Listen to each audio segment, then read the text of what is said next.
നമ്മുടെ തന്നെ സമ്മതി വാങ്ങിയിട്ട് നമ്മുടെ ഉള്ളിൽ തന്നെ വളരുക എന്ന് പറയുന്ന ഒരു സംഗതി പ്രവർത്തിക്കുന്നത്. ഇതാണ് കേരളത്തിന്റെ മിഡിൽ ക്ലാസ്സിലെ, പ്രത്യേകിച്ച് ഹിന്ദു മിഡിൽ ക്ലാസ്സിനെ പിടികൂടുന്നത് അങ്ങനെയാണ്.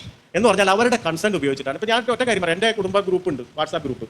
അതിൽ വളരെ കുറവ് RSSകാരെ ഉണ്ടായിരുന്നുള്ളൂ, അല്ലെങ്കിൽ BJPക്കാരെ ഉണ്ടായിരുന്നുള്ളൂ. ഇപ്പം മറ്റു തരത്തിലുള്ള കോൺഗ്രസ്സുകാരും കമ്മ്യൂണിസ്റ്റുകാരൊക്കെയാണ് അധികം. അപ്പോൾ ആദ്യ കാലത്ത് ഒരു മെസ്സേജൊക്കെ വരുമ്പോൾ ഇവരൊക്കെ കൂടി എതിർക്കും, നീ എന്താ ഇതൊക്കെ കൊണ്ടിടുകയാണെന്നൊക്കെ പറഞ്ഞിട്ട്. കുറേ നാൾ കഴിഞ്ഞപ്പോൾ പതുക്കെ അപ്പോൾ പറഞ്ഞാൽ ഒരു ശരിയുണ്ട് കേട്ടോ. ഒരു കുറച്ച് ശരിയുണ്ട്, ബാക്കിയൊക്കെ തെറ്റാണ്, എന്നാലും കുറച്ച് ശരിയുണ്ട്. ഈ കുറച്ച് ശരി പതുക്കെ വളർന്ന് ഒന്നുകിൽ മിണ്ടാതിരിക്കും, അല്ലെങ്കിൽ സ്വകാര്യ സ്ഥലമാണെന്ന് വെച്ചുകൊണ്ട് തങ്ങളുടെ കമ്മ്യൂണിസ്റ്റ് കോൺഗ്രസ് സ്വത്വങ്ങളൊക്കെ ഉപേക്ഷിച്ചിട്ട് വളരെ കൃത്യമായിട്ട് ഇന്ത്യയിലെ ന്യൂനപക്ഷങ്ങളുടെ വലിയ കടന്നുകയറ്റം, ഭീഷണി, ഇതിനെ പറ്റിയൊക്കെ പലപ്പോഴും മൈൽഡായിട്ട് സംസാരിക്കാൻ തുടങ്ങി.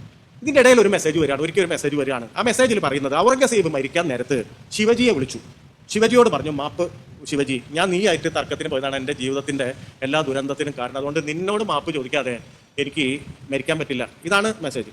അപ്പോൾ അവിടുത്തെ കുറച്ച് പുരോഗമനവാദികൾക്കൊക്കെ ഇതിനെ എതിർക്കണല്ലോ.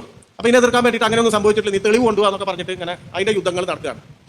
അപ്പം മറ്റോ പറയുന്നതൊക്കെ തെളിവുണ്ട്, പുസ്തകം ഞാൻ അടുത്ത ദിവസം ഇടാം, നിങ്ങളപ്പോൾ മാപ്പ് പറയുമെന്നൊക്കെ ചോദിച്ചിട്ട് വലിയ തർക്കം നടക്കുകയാണ്.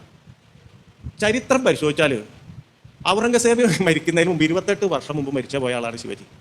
ശിവജി മരിച്ചിട്ട് 28 വർഷം കഴിഞ്ഞിട്ടാണ് ഔറംഗസേബ് മരിക്കുന്നത്.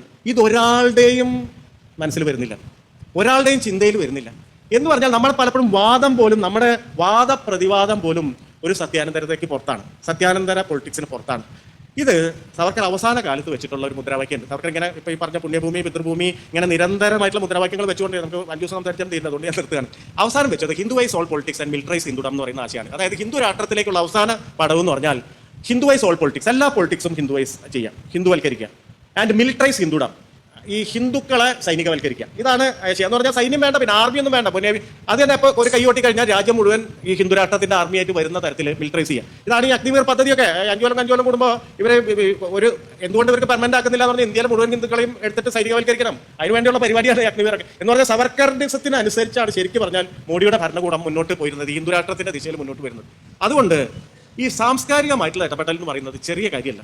സാംസ്കാരികമായിട്ടുള്ള ഇടപെടൽ നടത്തുമ്പോൾ വളരെയേറെ ശ്രദ്ധിക്കേണ്ട ഒരു കാര്യവുമാണ്. അത് സാധാരണ രാഷ്ട്രീയ ഇടപെടലിനേക്കാൾ സൂക്ഷ്മമായിട്ട് ചെയ്യേണ്ട കാര്യമാണ്. സത്യം പറഞ്ഞാൽ കേരളത്തിൽ ഈ സാംസ്കാരിക രാഷ്ട്രീയം എന്ന് പറയുന്ന ഒരു സംഗതിക്ക് വിലയേ ഇല്ലാതായി എന്നുള്ളതാണ് ഏറ്റവും പ്രധാനപ്പെട്ട ഒരു കാര്യം എന്ന് പറയുന്നത്.